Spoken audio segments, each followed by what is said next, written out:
elle avait une forme de radicalité, enfin, tout le monde l'a dit, mais de radicalité un peu subtile, enfin un peu intelligente, c'est-à-dire qu'elle elle était capable d'avoir un peu de distance vis-à-vis d'elle-même, de parfois avoir un peu d'humour, de se poser aussi des questions, de ne pas être dans le catéchisme militant classique, et ça la rendait intéressante. En même temps, elle a une espèce de flamme qui la portait tout le temps. Moi, je me souviens de conversation où je disais de temps en temps, arrête de vouloir changer le monde pendant un ou deux jours, bois un coup et puis assieds-toi, ça va aller mieux. Enfin, mais elle continuait un peu tout le temps cette quête-là et cette espèce d'exigence qu'elle avait pour elle-même, d'exigence du collectif, d'exigence de l'engagement. Je pense que c'était aussi une quête qui l'épuisait elle-même. Je pense que cette quête l'a épuisée presque autant que sa maladie. Enfin, elle avait une espèce de flamme intérieure qui était assez violente. On a parlé de luminosité, ça flashait beaucoup de temps en temps. Donc, je pense que pour elle, c'était quand même assez compliqué. Donc voilà, je ne vais pas en raconter plus là-dessus, mais juste quelques petits flashs, quelques points comme ça pour montrer que c'était quelqu'un de compliqué, mais tout à fait intéressant et avec des qualités quand même assez particulières qu'on ne rencontre pas forcément de gens dans le rencontrer. J'ai vu Hélène peut-être 48 heures avant qu'elle perde conscience, c'est-à-dire dans ces derniers jours, dans sa dernière semaine. Et on a discuté, on a y compris discuté du débat sur la Loire que je suis chargé d'animer. Et on a parlé de ce qui se passait au sein du débat. Et à un moment, j'ai dit, on travaille sur la question des franchissements. C'est un des éléments du débat.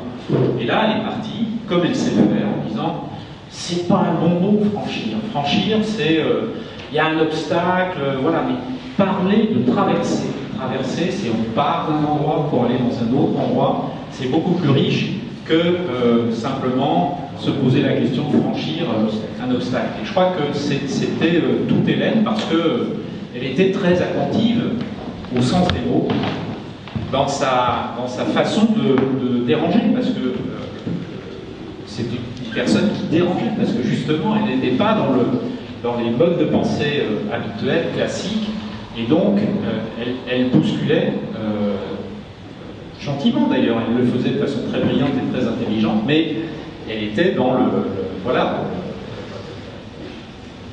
dérangement. Elle dérangeait et de temps en temps, c'était effectivement, ça pouvait être insupportable, difficile à supporter. Et s'il y a bien quelqu'un qui est très vivant aujourd'hui, c'est Hélène. Moi, je la citais souvent hier, je la cite aujourd'hui, je la citerai demain. Elle vous dit des choses simples. Ce n'est pas la planète qui est en danger, c'est l'humanité qui va dans le mur. La planète a vécu avant la présence de la vie humaine, elle vivra après, c'est l'humanité qui est en danger. C'était à la fois une intellectuelle, c'était tout ce qu'on voulait, mais c'était une sacrée actrice de l'éducation populaire. J'ai envie de dire qu'elle retrouvait à la fois le côté brillant des grands spécialistes du développement durable, mais elle retrouvait les qualités des gens de la politique de la ville, de ceux qui connaissent à la fois les populations les plus éloignées, et ça l'établir le contact. Quand on a démarré notre action à Jardin 21, comme partout, on s'adresse à la fois à des agents motivés et opposés, à des élus convaincus et opposés, il y a le tout. Et Hélène a ce savoir-faire, du plus simple au plus difficile, de s'y atteler. Elle fait bouger des lignes. Vous pouviez organiser un débat où le bac -7 pouvait causer avec le bac +7, que je dirais presque l'enfant, il y avait des enfants qui étaient présents à la réunion, pouvaient parler avec leur grand-mère, je dirais de 7 à 77 ans et plus. Donc elle était capable de rendre les choses aussi à un moment donné accessibles. C'est-à-dire qu'elle allait de l'accessibilité à la complexité. Et elle disait, le plus important, c'est pas l'Agenda 21 que l'on aura à la fin de la séquence, qu'on va voter l'Agenda 21, tout ce qui se sera passé pendant la période, et elle a employé un mot qui était chez elle un mot fort, l'apprentissage.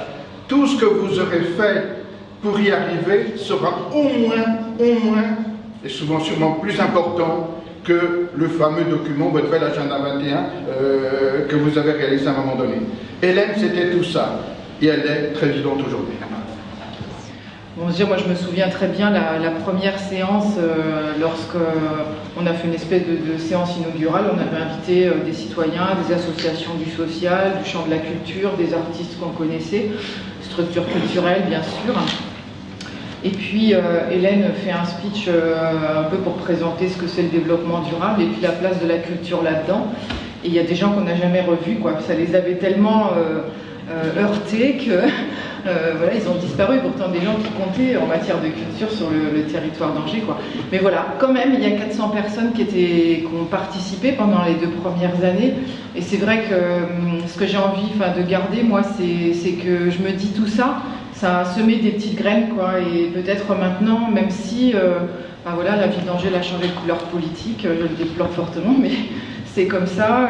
Mais toutes ces petites graines qui ont été semées chez les fonctionnaires territoriaux, chez les associations qui ont participé à cette démarche, chez d'autres politiques aussi, parce que je crois qu'on a aussi réussi à semer des graines. Tu parlais de l'accès à la culture, ça a été vraiment notre lutte, notre lutte pendant les 2 premières années, jusqu'à ce qu'on produise un texte où vraiment on avait décidé de bannir absolument cette expression et de parler effectivement à la fin d'agenda des cultures, de parler de diversité des cultures, de parler aussi de co-construction des politiques culturelles et des politiques en général. Mais là, dans ce qui nous intéressait, c'était vraiment ça. Et voilà, donc moi je garderai ces 3 choses-là, cette idée d'abord vraiment de participation, de co-construction, de co-élaboration, l'idée de la diversité et puis de tout le respect, toute la tolérance qui va avec. Et puis vraiment, toutes ces petites graines qui ont été semées auprès de toutes ces personnes qui ont contribué de près ou de loin à cette démarche, quoi.